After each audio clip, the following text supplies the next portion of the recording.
a WikiVidi documentaries production. Don't forget to like and subscribe. Enjoy. Carol McCain. Carol Shepp McCain is a former political aide and event planner who was director of the White House Visitors Office during the Reagan administration. She was the first wife of the United States Senator John McCain. Early life and first marriage. Carol Shepp was born in Pennsylvania to Joseph, an insurance agent, and Mary Shepp. Shepp grew up in Lansdowne, Pennsylvania, outside Philadelphia. She graduated from Lansdowne-Alden High School in 1955, winning a scholarship award. Shepp attended Centenary Junior College for Women in Hackettstown, New Jersey, beginning in 1956. There she majored in English. 5 feet tall, Shepp was a swimsuit and runway model for Jantzen Swimwear in Philadelphia. She also worked as a secretary. Shepp first met John McCain while he was attending the United States Naval Academy in Annapolis from 1954 to 1958. But, in 1958, she married one of his midshipman classmates, Alistair Swanson, who had been a football and basketball star there. She and Swanson, who became a Navy pilot, had 2 children, Douglas and Andrew, and lived in Pensacola, Florida. The Swansons divorced in June 1964, after she sued him for infidelity. Marriage and family. Shepp met John McCain again when he was stationed at the Naval Air Basic Training Command at Pensacola in 1964, and after her divorce from Swanson, the two began dating. Her future husband frequently took training flights from Florida up to Philadelphia to see her on weekends. On July 3, 1965, Shepp and McCain married in Philadelphia. The ceremony was held at the home of the family that owned the well-known Old Original Bookbinder's seafood restaurant in Philadelphia. One of the Bookbinder family members was a close friend of Shepp from college.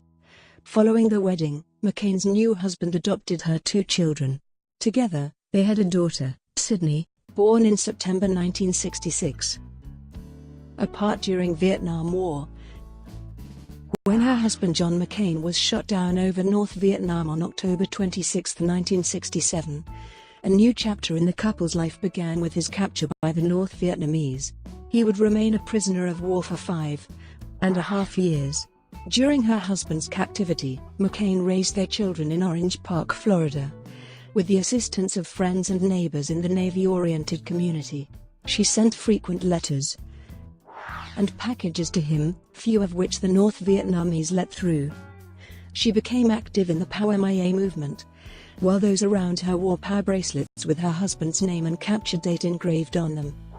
While visiting family and friends in the Philadelphia area on Christmas Eve 1969, McCain skidded and crashed into a telephone pole as she was navigating an icy, snowy, isolated portion of Pennsylvania Route 320 near Gulf Mills, Pennsylvania, driving alone.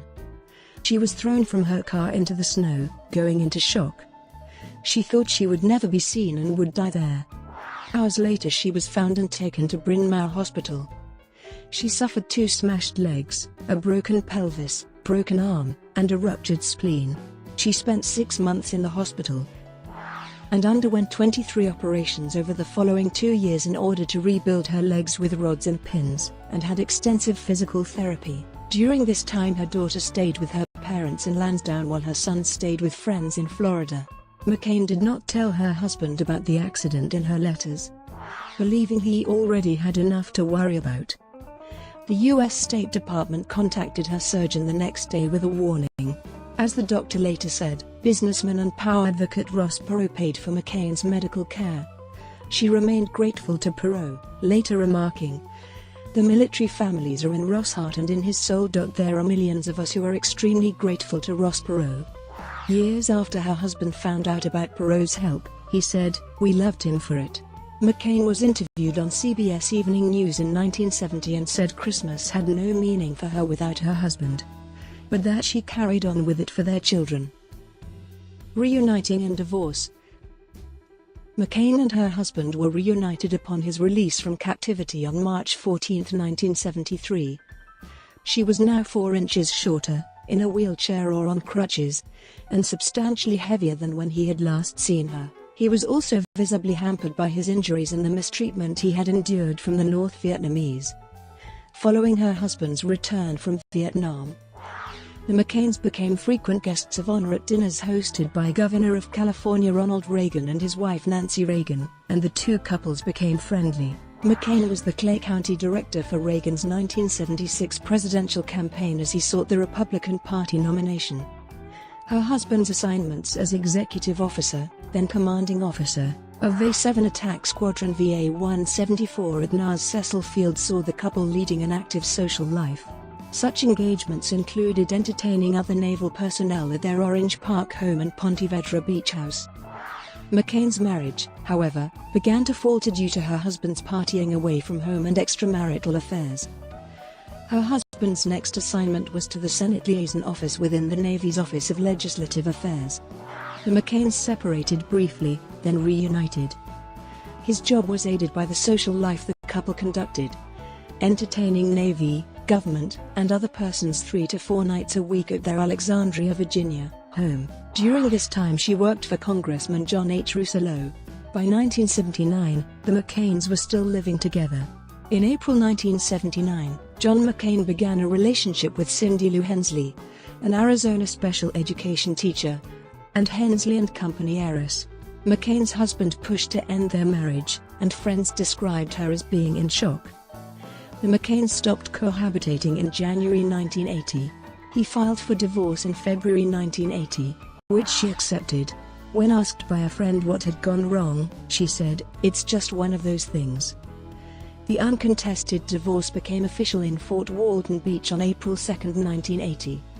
Her ex-husband would later state that he felt the demise of his marriage was due to his selfishness and immaturity more than it was to Vietnam. "And I cannot escape blame by pointing a finger at the war. The blame was entirely mine." Regarding her divorce, McCain said, "The breakup of our marriage was not caused by my accident or Vietnam or any of those things. I don't know that it might not have happened if John had never been gone. I attributed more to John turning 40 and wanting to be 25 again than I do to anything else."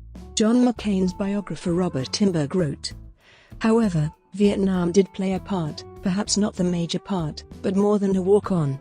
Ross Perot gave his own assessment of the McCain divorce. "After he came home, he walked with a limp. She, Carol McCain, walked with a limp.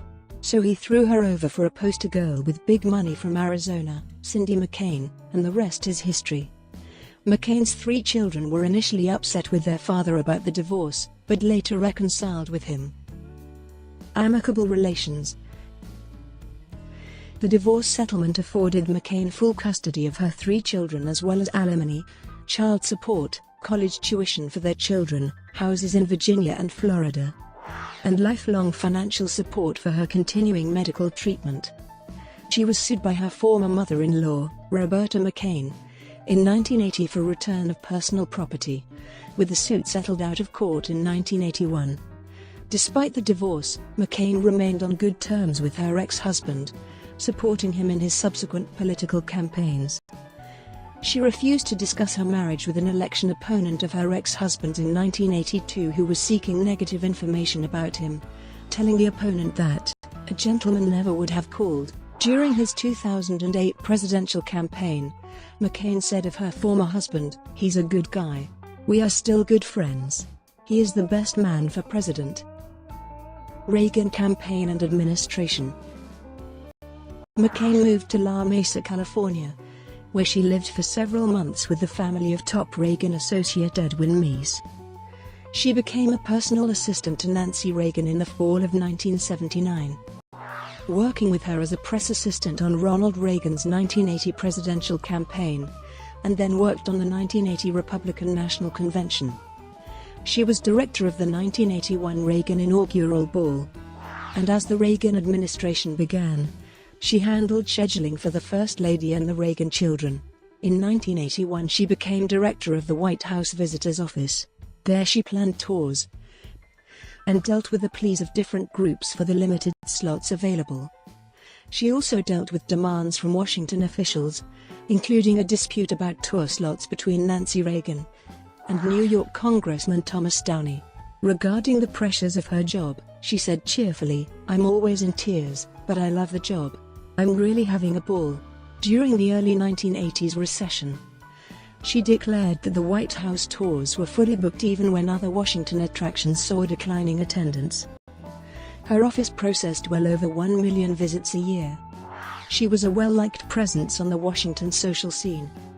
Between 1981 and 1986, she greatly expanded the annual White House Easter egg roll, adding participatory activities and doubling the size of the crowds attending. The Washington Post likened her extravaganza-loving event style to that of Cecil B. DeMille.